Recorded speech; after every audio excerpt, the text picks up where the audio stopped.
Wonderful. Well, we are just thrilled to have you join us today. Wonderful. So did you hear about this through the Facebook, through Friends of Family Education, or word of mouth? Nope, I got an email from my supervisor. I'm not quite sure where she got it from. Okay, good. A letter from Mike Brown included this information. Okay. Wonderful. Yeah, I had been in touch with Mike, I don't know, maybe 6 weeks ago or so. I think as we were starting our summer stuff. And it had been, like just to see if he could also, because does he send out like a newsletter or some sort of Yes, regular communication? Yeah. And it was just trying to get the word out to more folks. So so you're on here as Bacter. Could you tell us who you are? I only see you in the our listing is BACHTER. I'm Beth Actor. I work as a regional ECFE coordinator for Lakes Country Service Cooperative, and I don't work with one particular district. I work with the staff who work in 9 different districts. Wonderful, wonderful. Well, welcome. We are so again just standard stuff I'm recording, and why don't we?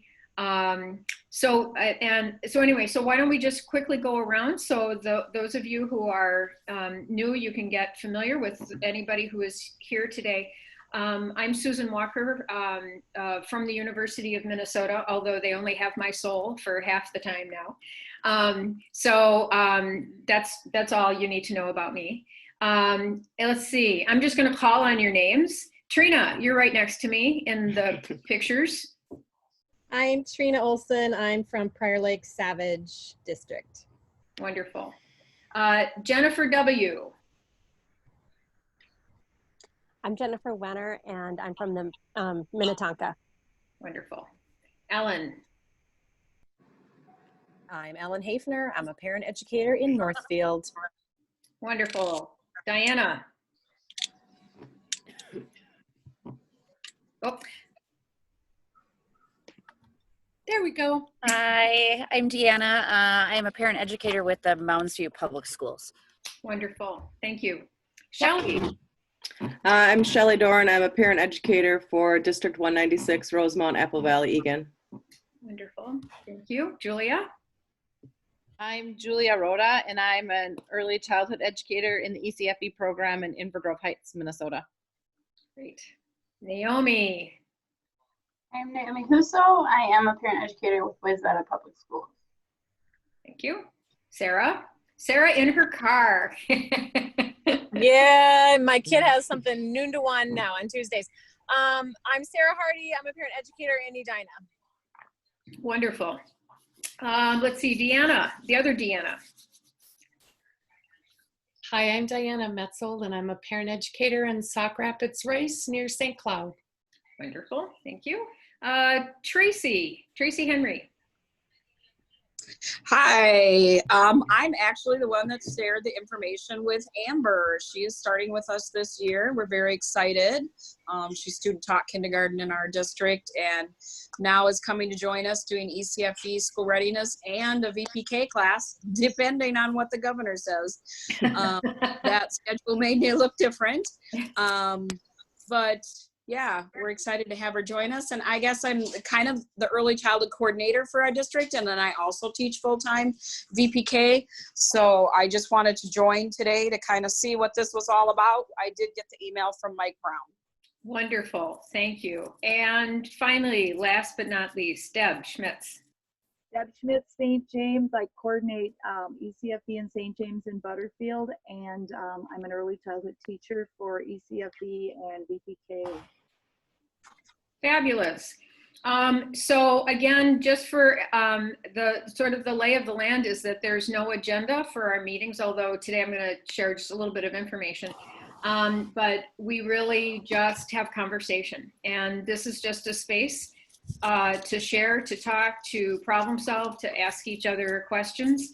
I am absolutely thrilled by our continuity and our, you know, reach around the state, and that this isn't exclusive to parenting educators, that it's, you know, wider.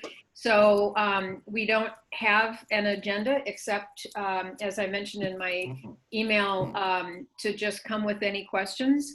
And as we've sort of rolled through, you know, waiting for the governor's announcements, questions about immunization, opening, doing nature-based work, things like that, you know, always come up. I am recording our sessions, and then what I'll do after the session is to, I have a copy of it, and then I will upload it to YouTube. We have a playlist for all of our sessions. And since not everybody is able to join us during this noon to 1 hour, we generally actually do get a pretty good reviewing of those videos through the week. So we generally get between about 50 and 80 views on our video discussion. So also know that whatever, not only just the privacy thing of whatever is shared here, but also know that more from the public thing, what is shared is really valuable to other people, and can be shared with others. And so your ideas, your brainstorming, your support to each other is, you know, goes beyond however many, you know, we get here. And then the final thing I would just say is that this is not an exclusive group by any means. And if anything, I would start to feel a little bit worried that other folks may not feel comfortable joining us if they think, oh, well, you know, like Julia goes there all the time, Naomi's there all the time, you know, and it is not intended to be exclusive by any way, shape, or form. So please, please, please, you know, let your colleagues, friends, whoever know, everybody is welcome to these conversations. And then the last thing that I would ask is, if anybody is new to today, in the chat window, if you would just type your name and your email address, because I do have an ongoing listserv for this group that then I can send out reminders. Or there was a nice report on K-12 teachers that my college had done and released earlier this week, about their challenges and their experiences with adapting to virtual learning. And I was able to share that through that listserv. So there's an advantage in that way too. So if you feel comfortable and would like to share your email information, please do that. So before as I mentioned in my my note, you know, back in the springtime, I did do a small survey, just sent it out to anybody, you know, educator who wanted to complete it. It's largely qualitative, meaning that the questions were open-ended, to find out, you know, how you had adapted your programming and what your experiences were like, and then looking forward to the fall. And I've got a crackerjack team of undergraduates, including a McNair Scholar, which is a wonderful program the university offers for first-gen students. And we are busy mining the data. And this is just a side note. You know, so I work with these undergraduates, and then they'll do a research project, and then they present the research project. I can't tell you the number of people who come to these posters who are former ECFE parents. And there's so much, you know, because they'll go poster after poster, and yeah, you know, chemical engineering and yada, yada, yada. And then they get to this one on ECFE educators, and they'll go, oh, I went to ECFE, you know, and then they get really excited. So it's nice that there's like this community of ECFE people at the university who continue to be interested in what we're all doing. Anyway, so that work is being done, and because it's qualitative, meaning that because the questions are open-ended, it's not as quick to analyze. But what I did want to share with you today was just a couple of the quantitative ones where just so that you could see from the 104 folks who responded to the survey, so that you could kind of see the representation that is in the data. And I want to use you because I've got 3 questions that will help me explain the data and also to interpret the data. And so if you don't mind, my first question to the group today is for you to look at a couple of these slides, and then I'm going to ask you some questions so that you can be my expert panel. Okay? Everybody okay with that? Great. All right. So I am going to share my screen so you all can see, so that you can, actually, let me pull this up and make sure that I am there. Yes. Okay. So share my desktop. Okay. And I'll go here and I will go to pull that over, present. Okay. So the first one is simply, and you all can see that chart, right? Or that table. Can you see the table? Shake your hands, thumbs up. Great. Okay. So the first one is just so that you can see the representation of roles of the folks who responded. And I have a little asterisk by the percent because people could indicate more than one role, right? So that you weren't, you know, if you did parenting ed and early childhood. And so you can see that even though we had a good number of people who also were home visitors, you know, a good number of people who were early childhood teachers, coordinators. But here's my first question. So 8 people also wrote down that they had an other role. So what is that other? So look at that list if you would, and let me know what else could somebody have been doing that they would say other. I wonder about school readiness, maybe a school readiness liaison or coordinator. Okay.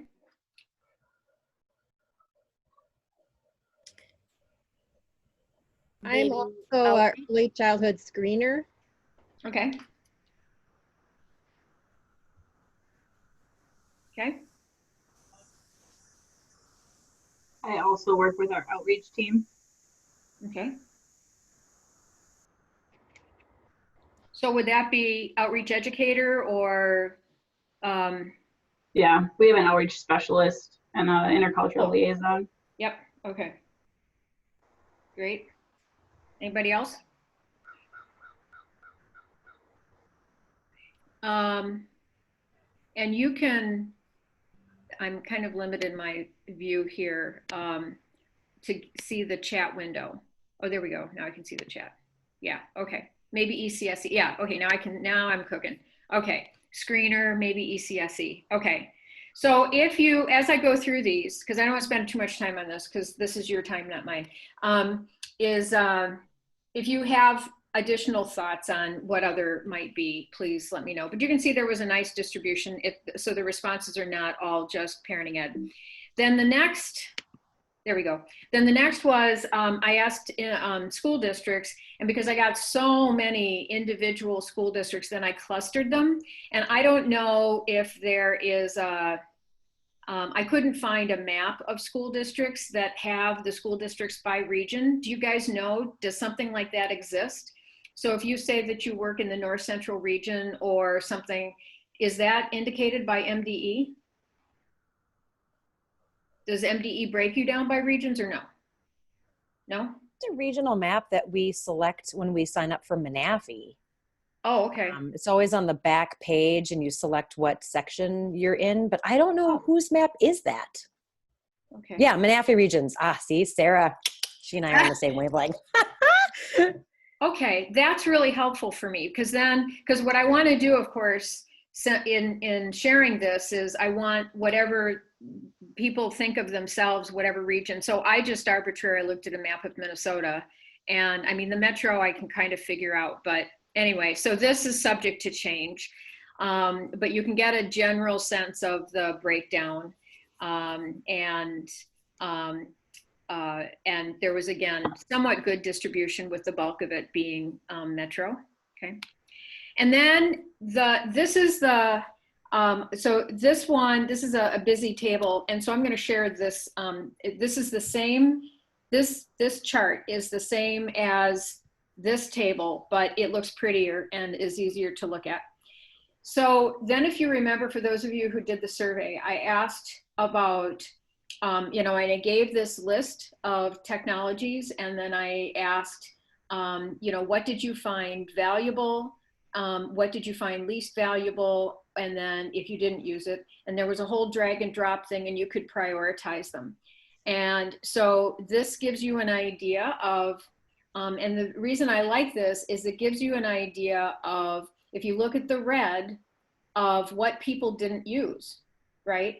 And what people did use. So you look at stuff like video conferencing and email that very few people did not use, and very few people didn't think it was valuable.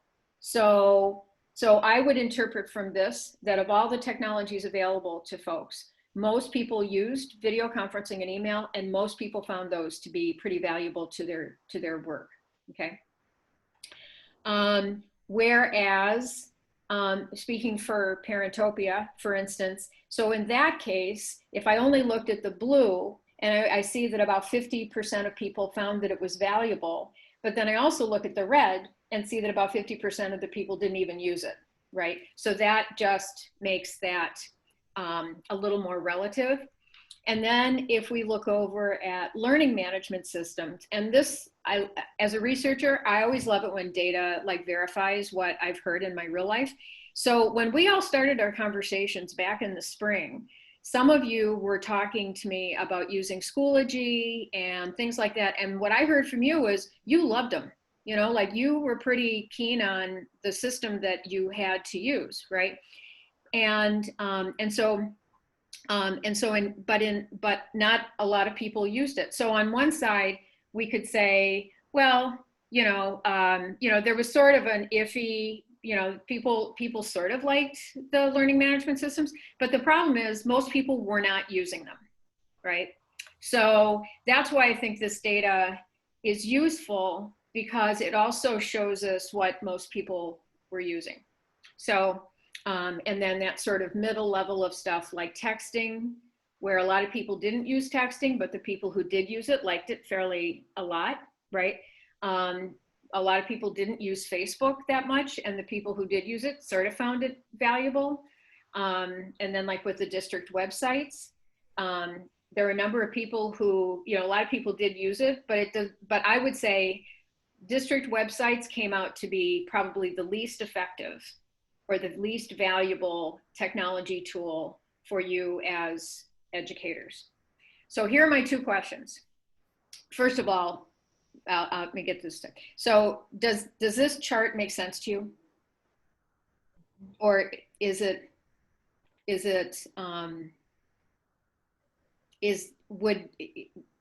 do you feel that this chart is a useful way to understand the value that people found in using technologies relative to how many people actually use those technologies? Yes, yes, yes. Anybody not have anybody would find this confusing?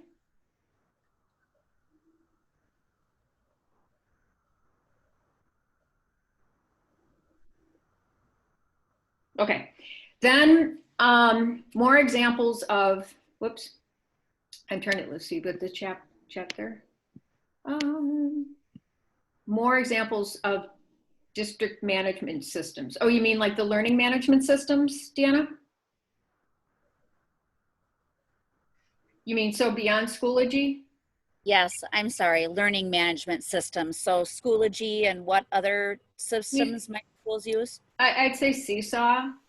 I'd have to look at the question to see what examples. Moodle.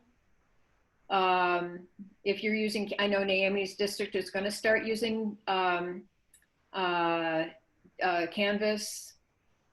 So it's one of those, it's those systems where you can do a lot of different things. You can do communication, you can post documents, you can have discussion forums, you can have links to videos, and with something like Schoology, schools would also use it for grading, to post grade, to post attendance, things like that.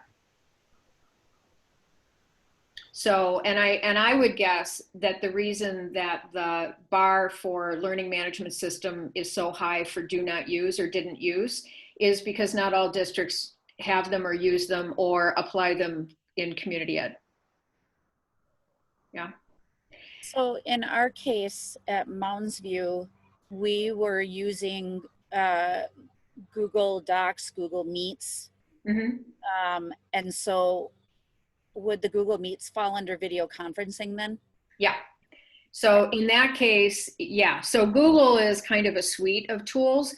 And so what I did here was to break them individually. So you might have Gmail, you might have Google Docs, and you might have Google Meets. And those would be the first three over to the left side. So Google Meets would be video conferencing, email or Gmail, and then Google Docs. Okay. Yeah. Thank you. Yeah. So my question is other. You know, I always throw in the other thing, but in this case, there was a sizable number of folks that, so when you look at the, I gave what, without trying to be too crazy, you listing everything in the world. So if you see the 7 that I have listed there, what might folks have, so here's the, let me come back here. Yeah. So I have, you know, 9% of people marked that something that they used was really valuable to them. So Sarah, so phoning, okay. I also think some people might not have thought that that Seesaw fell under learning management. And they might not have included, like they may have used Remind, but not thought of it as a texting service. You know what I mean? Like it may have just been like, well, I use this, but does that, right? You know, so it's not listed specifically. So I'm going to see that as an other. Yeah. Yep. And that, and from a research standpoint, and a lot of times that's where you'll see other, and then where you'll be asked to write in what you mean, because then we can look through those and go, oh, I see. So they were thinking Remind, I'll throw that over into text. Yeah. Okay. Good. Anything else? YouTube. Oh, there you go. Yeah.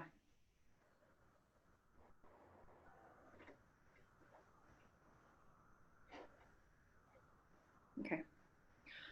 Well, if you, thank you. This is super, super helpful. If you know, as the conversation continues, if you think of anything else, please go ahead and write it in the chat. And then my last question to you is, so those 2 questions about the others, that helps me know how to explain. If somebody goes, well, what is the 8% of people in other? Then I can say, well, these are some examples. My interpretation question is under the word valuable. And so all I did in this was to say most valuable, least valuable, and, you know, sort of like whatever that means to you. So what does that mean to you? So as educators, and again, maybe you filled out the survey, maybe you didn't, but if you got a question about how valuable technology was to your work, and we'll say specifically in the springtime, what does that mean to you? Did it allow me to connect to as many families as possible? Okay. In a equitable way. Okay. I'm going to stop sharing so I can see you all. There we go. Okay. Okay. it might have been valuable because it allowed you had the most participation in that way. Okay, great. So for instance, Zoom for us was fabulous because we had, you know, a high percentage of people participating with us. Okay. Positive experience. Thank you, Jen. Yeah.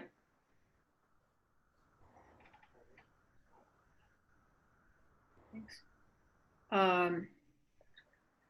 Keeping family, okay. Actually, why don't we do this? Because actually your texting, your text in chat is more precise than what my little hand can write down.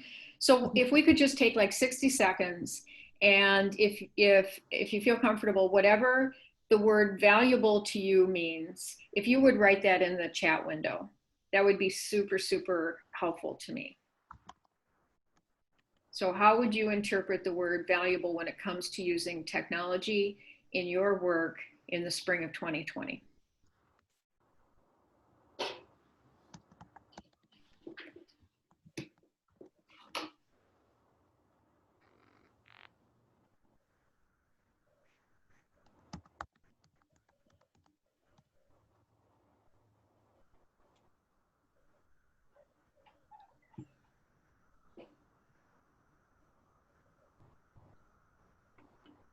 I can find.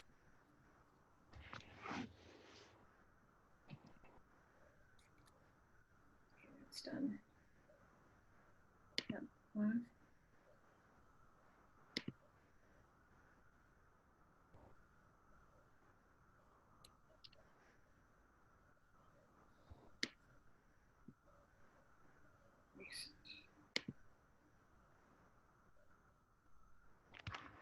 There it is.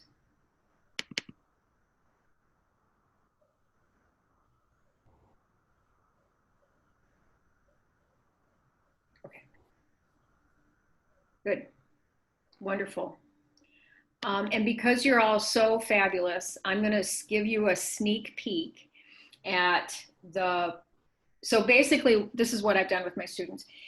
So from so the questions that we asked started with, how did you adapt your programming from face-to-face to online in the spring of 2020? So that was the how-to question. What helped you succeed, however you define success?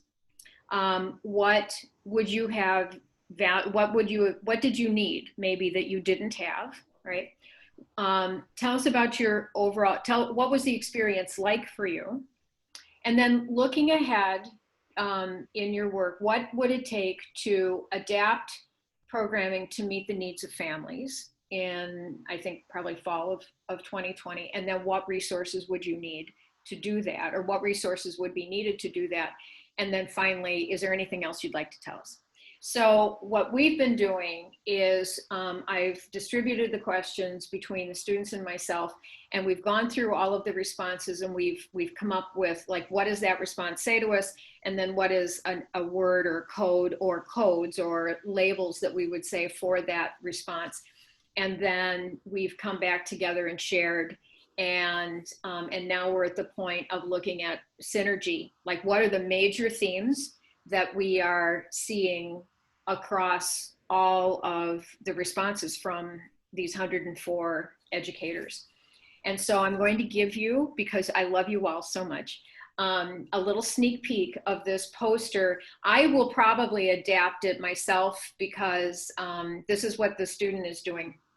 But it's a really nice indication. And I'm gonna, I've got to get back to share my screen. Here we go. Okay, we do this really fast. There it is. And share. And where do I hit present? I want to hit present. Stop sharing. Why isn't it moving for me? There we go. I got to move over here. Sorry, too many windows are open. And present, so you can see the whole thing. There you go. So first of all, Naomi, look it up there. What is the title of that slide? Uncertain but hopeful. So it has been absolutely wonderful because I've been telling the students about it. Okay, the other thing is this is totally in draft form. Emma and I worked very hard yesterday, and so this is not anything even close to final. And so you'll see the final product when it's done. The main thing I want you to look at is that circle in the middle, because what she's put in there has been these themes that we have identified. And Jennifer's a researcher, she knows this. A lot of times when you present research results, you can present them in a very linear fashion of just, this was the question and this is what we found. Here's the question and this is what we found. And the thing that I love about the students conceptualizing all of these themes together is that it really does show, I think, the experience of an educator, which is far more complex than just what did you use, right? What resources did you need, you know, and things like that.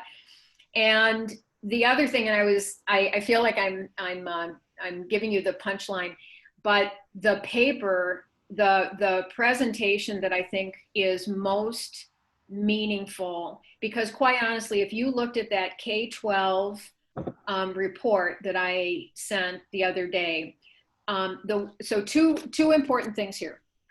One is that your experiences are very, very, very, very, very, very similar to what is being reported about K-12 educators in terms of adaptation, finding technologies that meet your pedagogical needs, identifying all the resources that have been helpful to you, but then also identifying all the resources for yourself and your students and learners that are needed, identifying equity and inequities, and wanting that addressed.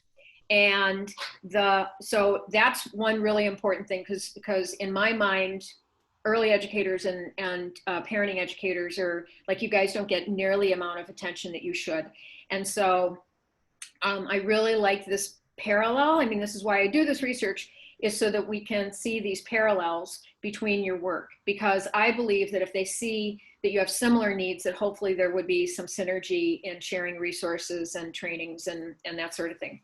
The other thing, though, is then what is unique about this? So the other uniqueness is relationships.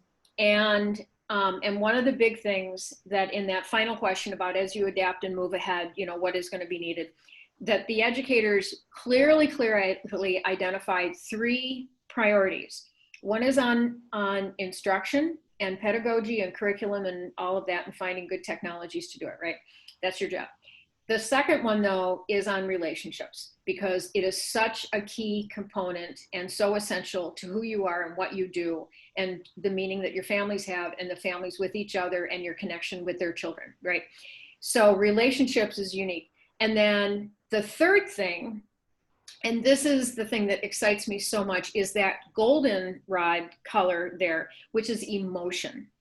And I intentionally said to the students, now that you've done all the coding, I think, let's all go back and let's find what is in this experience of these educators, what emotions do you pull out that you are reading? And they were all like so excited last Thursday when we were meeting, because we were finding this range of emotions, right? From feeling gratitude, feeling hopeful, yet being uncertain, right? Of this great sense of loss of, you know, families, and loss for the families and their relationships, and still a concern about fear, like, will I have a job next year?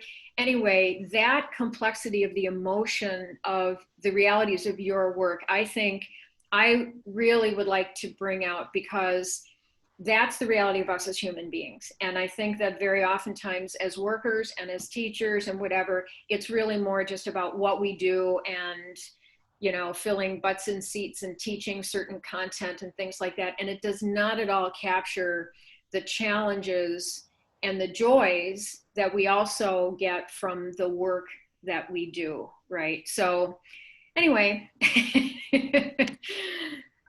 but that's just a little amuse-bouche before we're really mining this up. But I think that's kind of the trends in the data that I'm finding from the responses. So, oh my gosh, you guys, I'm so sorry. I did not mean to monopolize the amount of time this way. Okay, I'll stop talking. Any little reactions before we move on? I don't have a reaction to what you posted, but I have a question about the Facebook. Yeah. I just friended it last night. How long does it take before somebody admits me into the private group? I don't know who's administering it these days. I don't either. Christy's the administrator. Christy's last name, Hanson? Kuyava. Oh, Kuyava. And yeah. assuming she's around and in town, it's usually just like a day. Okay, then the next question, because you said these sessions started a while back and the links are on past Facebook posts, I'm assuming. What if you're not a Facebook user is there another way to access these recorded discussions to go Yes. back? Yeah, there's a playlist through YouTube, and as we move on and you guys talk, I'll get that and I'll post that here. Can you email that to us? The Sure. link to the playlist? We gave you our emails. Yep. Yep, absolutely. Thank you. Yeah. Okay, okay, so you guys now. So who has a question for the group? I just wanted to say thank you for compiling all that data, because I feel like if you weren't asking the questions and you weren't putting it together, nobody would know. Like you said, we get forgotten. You know, I don't think districts are really thinking about ECFE. I think the majority of plans are being done by ourselves and staff and, you know, community ed directors and coordinators. The district just isn't. So thank you for putting it together. Oh. And you know, just really nice to send to administration. So if you don't think administration got it, you know, it might not be a bad idea. Send it to your superintendent, send it to your school board. I think it's really important that they know that we are working hard too.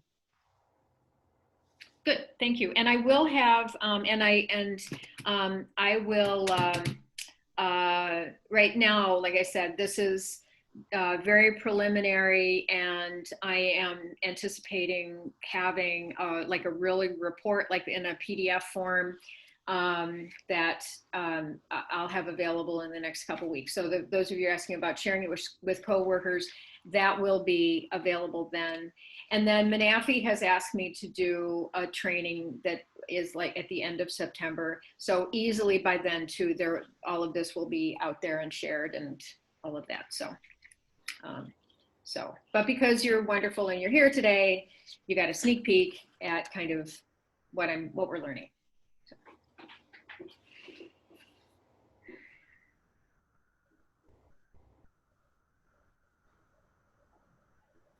So who's got questions for the group? How are you doing? Fall, how are you feeling about whatever the governor might say on Friday? Well, I have a question. I've lost track of so it's Friday that he's going to say something? Or the 30th, right? Thursday. Thursday the 30th, yeah. Okay. Waiting on pins and needles.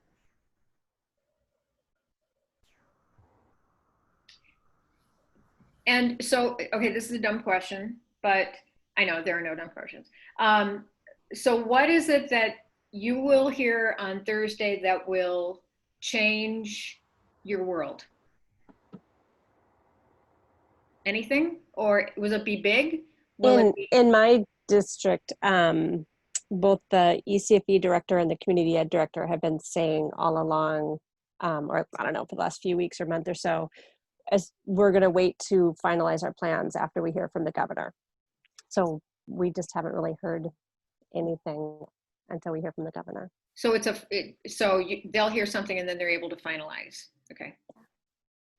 A lot of people are saying that even when we hear the news, that they'll still be like, even as a parent for my kids, like we'll hear the news on Thursday, but it'll be a couple weeks before we decide, because I guess I listened to the school board meeting last night for 196, and they talked about the fact that the school board's going to have the final decision depending on what the governor says. So it feels kind of, I don't know, like this. I mean, the school board's elected, so I guess I voted for them, but are they teachers?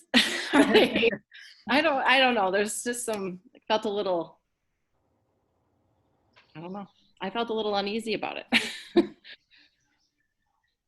It's a lot of hurry up and wait. And I think even though whatever decision is made on Thursday, it's still 5 weeks till school starts. That's a long time in COVID time for things to change.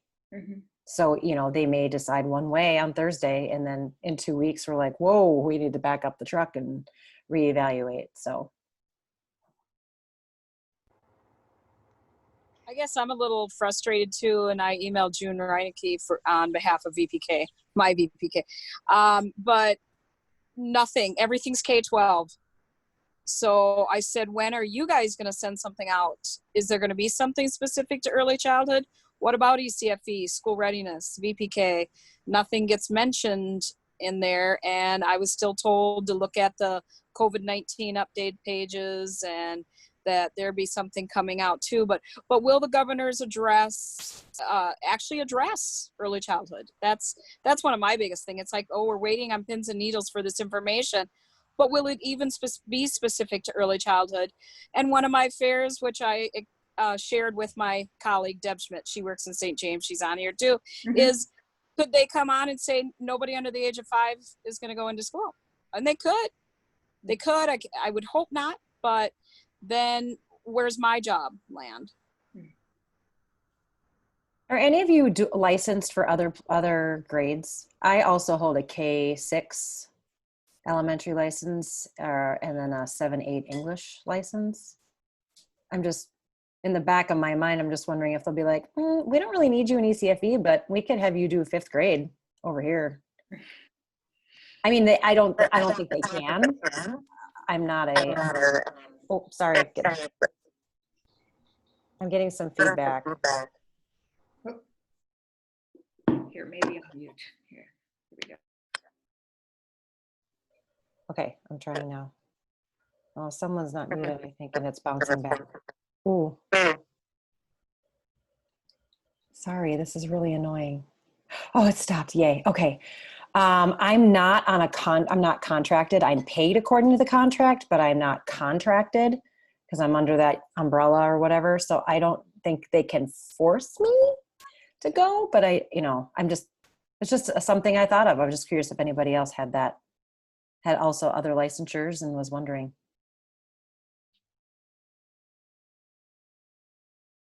Take it or leave it. Yeah, that's what I thought. Like, you can't work in ECFE, but you could work over here. Yeah. Okay. Yeah, when I expressed my concern whether this was going to happen to my principal, she's like, "Oh, we'll find a place for you," meaning job security, because I have early childhood through 6th grade, and I'd be willing to do that if it's having an income or not. But actually, my passion lies in teaching early childhood. But I don't think that's going to happen. But that's just something you think about. Could that happen? I feel like for us, depending on what ECFE looks like, there might be more support for parents in the elementary and using that extension up to grade 3 to potentially use us in other ways if we don't have an ECFE class. Because I don't think I get calls almost once a week from parents that are about ready to just completely break down yet again of I can't be a full-time parent and a full-time employee and succeed at any of my jobs. And so I think that as parent educators, I'm hopeful that our districts will realize that we lend a support to families that maybe aren't seen in other ways. But I guess that's my hopefulness, because I'm uncertain but hopeful.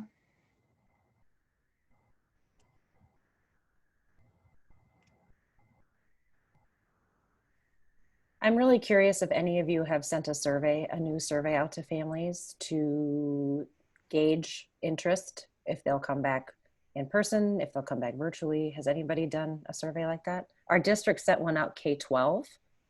Of course, K-12. I believe I heard that our district was planning on doing that. But I don't anticipate that it's going to happen. I mean, it hasn't happened yet, as far as I know.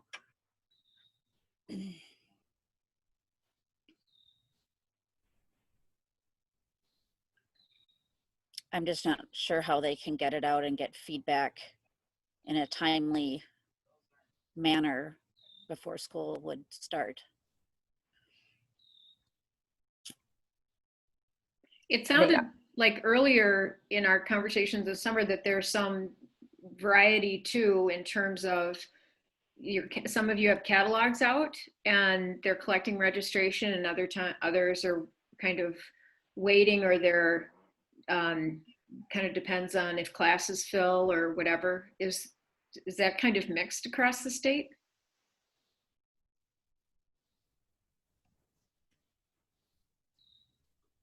I think that's all district specific. Every district has its own way of operating. Yeah. To my knowledge, currently our catalog is still available and we are taking registrations for both ECFE and preschool. But our coordinator is one that she's fantastic at multitasking and has a million thoughts in her head. And once she has them all in her head and has it all laid out and has answers, then we'll share out. So I'm sure there's all kinds of plans in place. But she represents us as a whole when it comes to like that conversation of what does this look like for everybody at the table. This is Beth Actor, and this is Beth Actor. Can you hear me? The majority of districts around here that I work with actually did a lot of registrations in the spring and early summer. And of course that was based on in the traditional classroom size, which if they went with the hybrid will also make a great difference because our schools don't have extra space if half the amount of children would be served in a classroom for school readiness now, I'm saying. So there will be a lot of scrambling, but I think they've all waited on the specific, obviously, or they would have to change it. But I think some thought has been given to how do we do this, how do we do that when I've met with them. I think it's going to be a very busy month.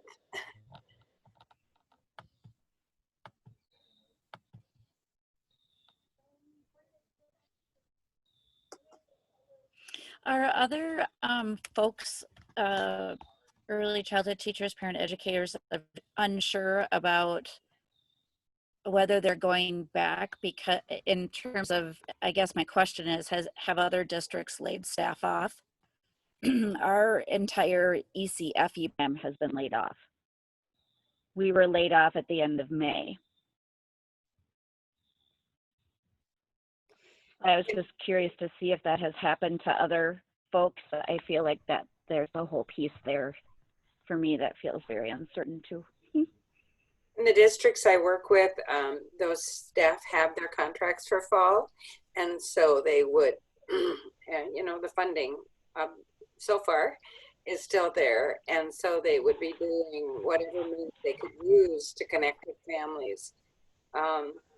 Seems a shame when parents are having so many adjustments in their lives that would reflect on the children's lives, that we would leave that segment of the population out of the planning.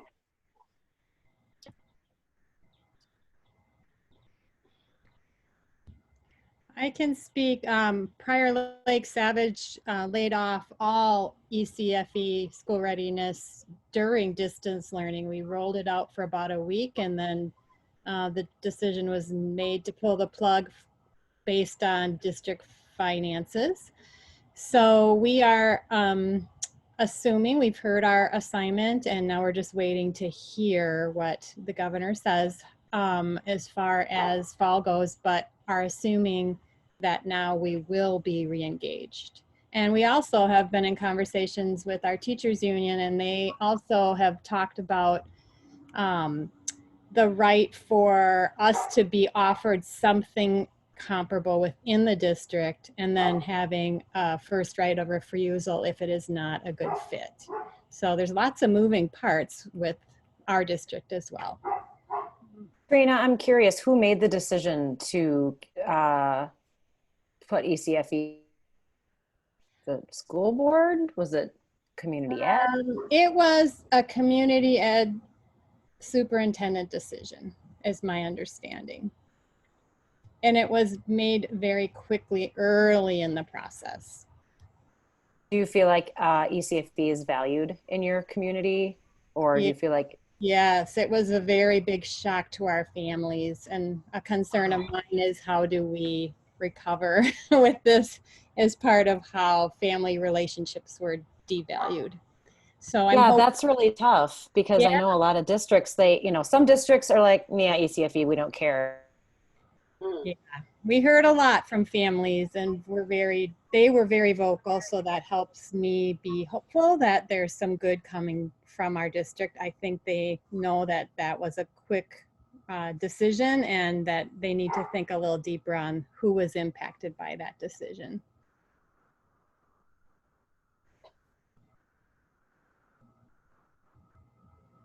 Or why is that ECFE staff who are on a piece of the teacher contract?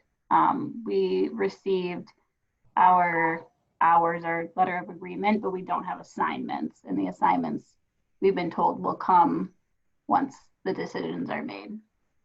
And then we too received an email from the district saying that the governor will make his announcement, and then it will take up to a week for the district to finalize their information, and they will communicate to us as soon as possible. And it sounds like staff and families will be communicated with fairly equally as far as timing goes, just because we have a lot of parents who are also have students within the district.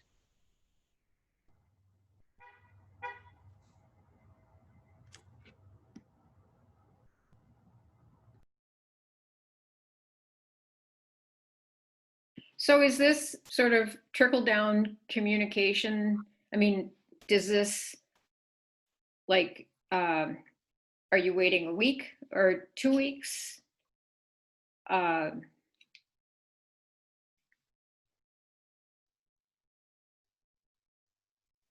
think it's going to depend on the speed at which our districts make decisions. Yeah.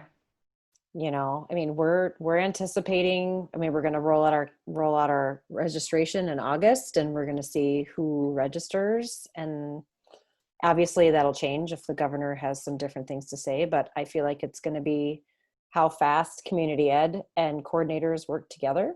Mm-hmm.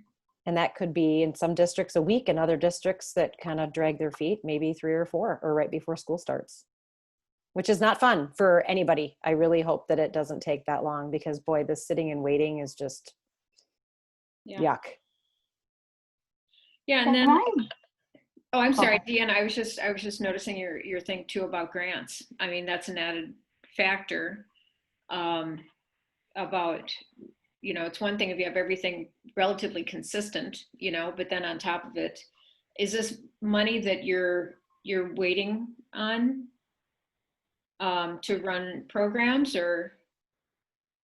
Right, we have funding for home visits through our ECFE, and then we have funding for home visits through United Way, and that's pending. And then we do home visits through our women's shelter, but that is set for fall. Okay. So another piece of uncertainty in your programming. Yeah.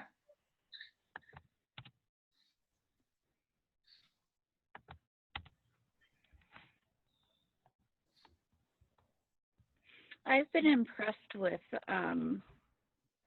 what I have seen in terms of communication and coordination between our early childhood coordinator and our community ed director. I feel like when there has been conversation with staff, our community ed director has always been involved. So that's been good. I feel like that there's a cooperation going on there. And then for me, I feel like then that is getting up to higher up within the district, so that we're not being forgotten. Mm-hmm. I feel very thankful for that. I have to say that the community ed directors and the administrators, superintendents are just totally supportive and believe in the value of what early childhood family ed is doing, and school readiness and the other programs. And sometimes it's confusing to them on the differences between them, but they're just totally consider it a viable part of their school and an important part. And when you have a lot of small towns with competing programs, they want to be in there and have a good program, because those are feeder programs for K through 12. So it's both an economic value, and it's a value for their community. So they don't have any say over the outcomes of what Governor Walz is going to do, or I shouldn't say that, I don't know if they do, but the decision will come from him. But it's a strength to have that feeling that it is a viable part of their K through 12 system, or pre-K 12 or E12. So I just have to share that because I don't think people realize how much they are valued. Mm-hmm. Thank you, Beth. Yeah. Yeah, I've been in a lot of different sort of organizations with cheers, and where public funding is coming and being, sort of representing family world a lot, which is smaller relative to larger systems. And that idea of administrator as advocate is incredible, right? Because the limits of your own power, your own voice, and you want administrators who get it, who care, who understand, who can represent. And man, and I mean, I've seen it too here in this state with a number of the community ed directors and EC supervisors and principals and whatnot.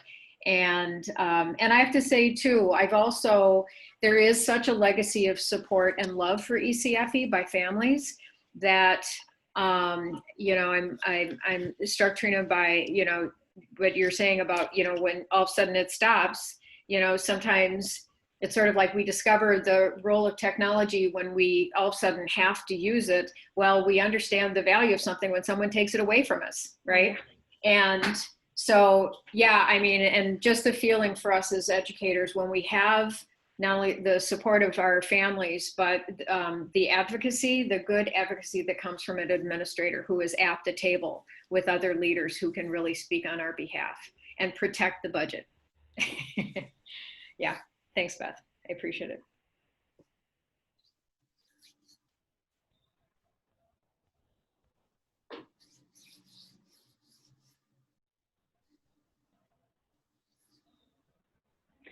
Can I ask maybe one other question? I know I'm a newcomer this week, and so lots of things have been kind of rolling through my mind, but do I get the sense that our early childhood staff, if we come back, or however we come back, that our early childhood staff they will have a job of some kind, but I don't know that I see that happening for our parent ed. So I guess what I would say is I see a focus on early childhood, but I'm not sure about ECFE, the parenting piece of things. My guess is you've discussed this as a group before, but I'm just curious if other people are seeing that too. And I know budget is going to probably play into all of that, but are parent educators feeling a little concerned about where they fit in to this? Feeling a little concerned. And I mean, I completely value our preschool and think it's a fantastic program. And I also know that it brings in revenue that ECFE does not.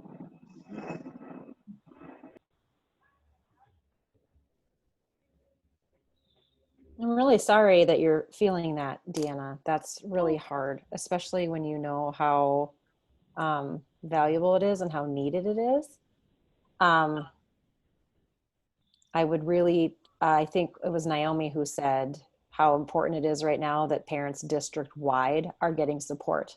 So while ECFE, while they may push you off to the side to focus on preschool, school readiness, I think, it's really important that you plug yourself and say, well, hey, okay, fine.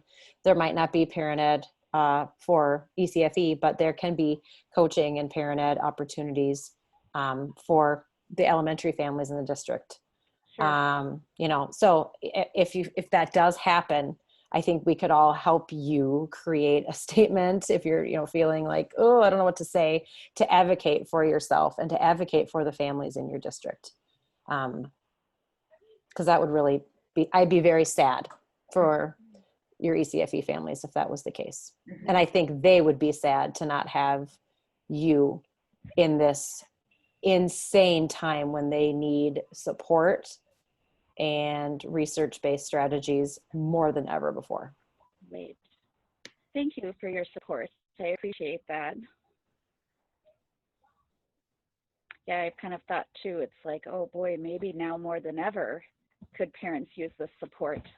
But I also know now more than ever, our budget in our district is really, it's going to be a challenge. With COVID aside, I think it's going to be a challenge for us. So, but yes, I like how you're thinking outside the box of how as parent eds, we don't have to be just the early childhood. There's a bigger role that we can play. Our license says family and parent education.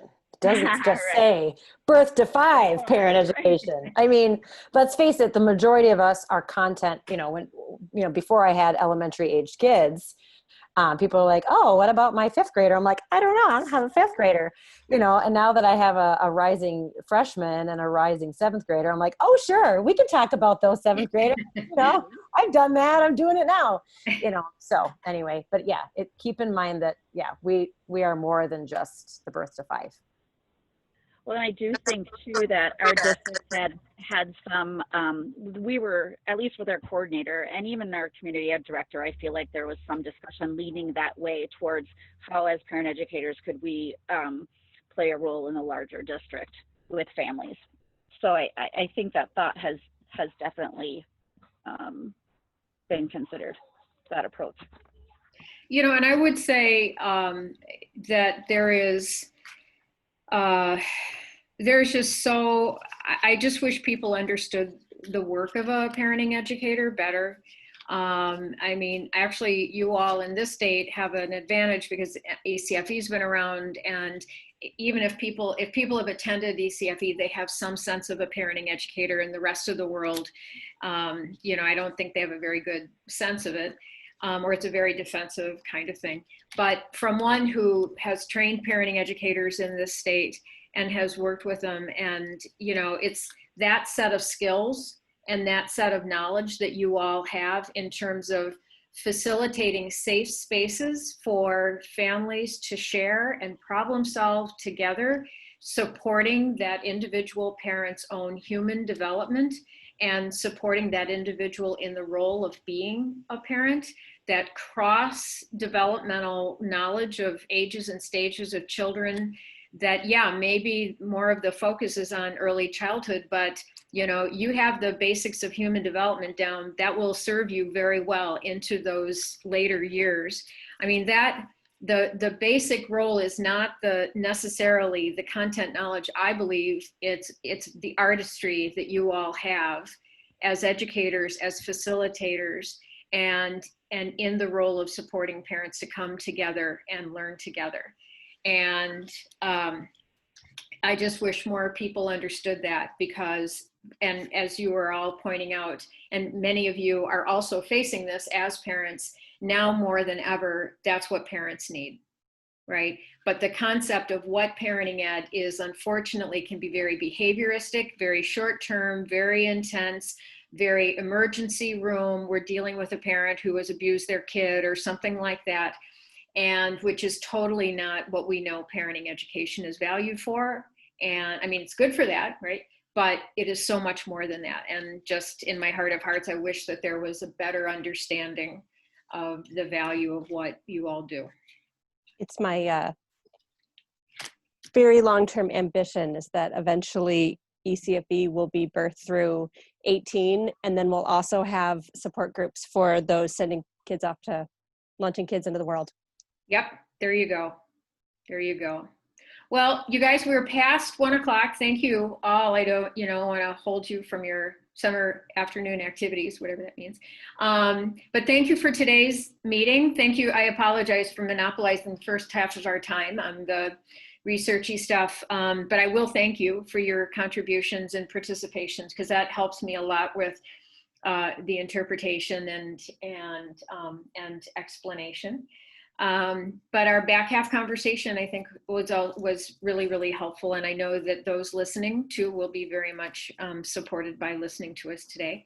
So any final words for the good of the group as we close out?